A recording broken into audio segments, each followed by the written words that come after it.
I want to make a video about who is really at fault in a lot of police shootings.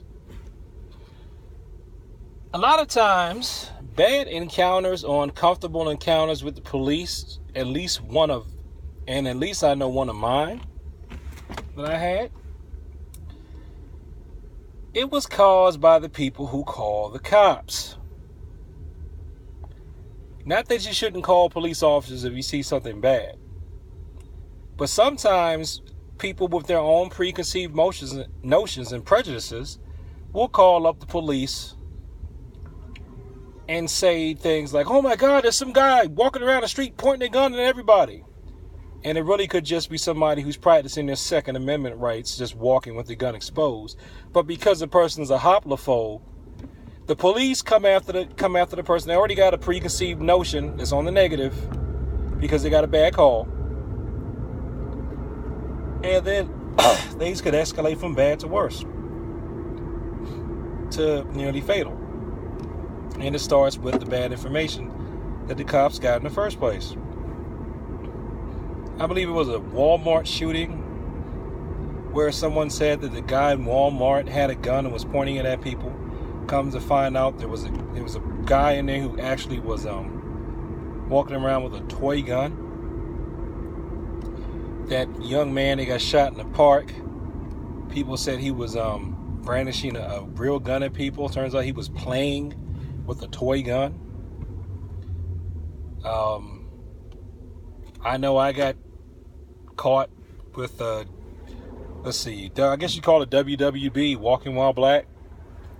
It was because the police officer's mother had called him and said she saw someone that looked suspicious.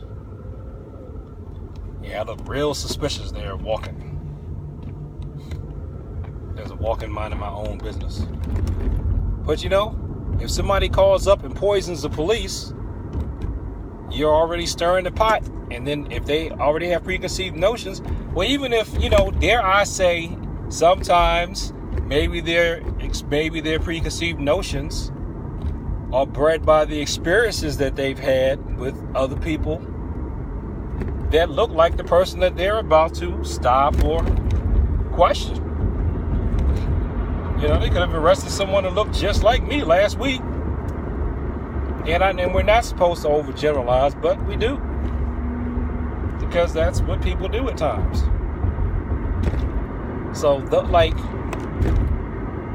person who called the cops and said that Alton Sterling was threatening people with a gun. At the time of this recording, I don't even know if that was true. But if they call the police and say that, the cops are going to show up on the scene expecting danger. So their adrenaline's already running, and that means that part of their reasoning center is already turned off. So now I know I got to offer solutions, right? Because you can't just bring up a problem. You have to offer a solution. How about training police officers in martial arts more? Taking that long time to train them constantly, consistently in a traditional martial art. Where you're put under stress, and you got someone teaching you these lofty warrior ethics and values so that you will hopefully be calm in a self-defense situation. But in the case of police officers, it's not only self-defense, it's defense of others, so that they will be rational when faced with violence. Now here's the thing. What if that costs the taxpayers more money? Are we willing to do it? I would be. Oh, see, so what style should they take? I recommend Taekwondo and Judo. Taekwondo has a tenets of courtesy, integrity, perseverance, self-control, and honorable spirit. Judo has the slogans of maximum efficiency, minimum effort, and mutual welfare and benefit. Not only that, they can use the striking spar from Taekwondo to help them learn how to block attackers without necessarily having to use a weapon.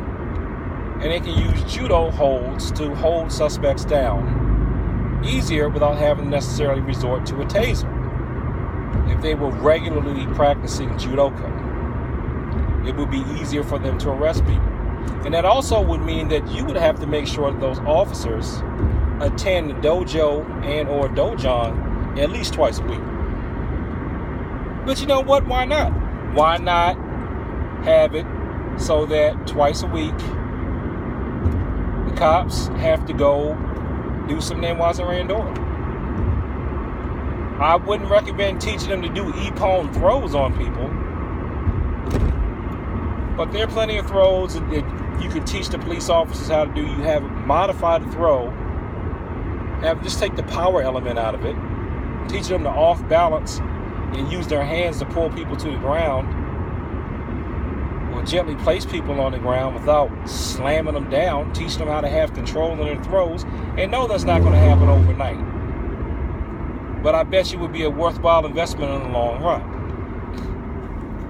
Now, if I'm not mistaken, I believe the Tokyo Police Department, I believe all of their police officers are shodans of judo.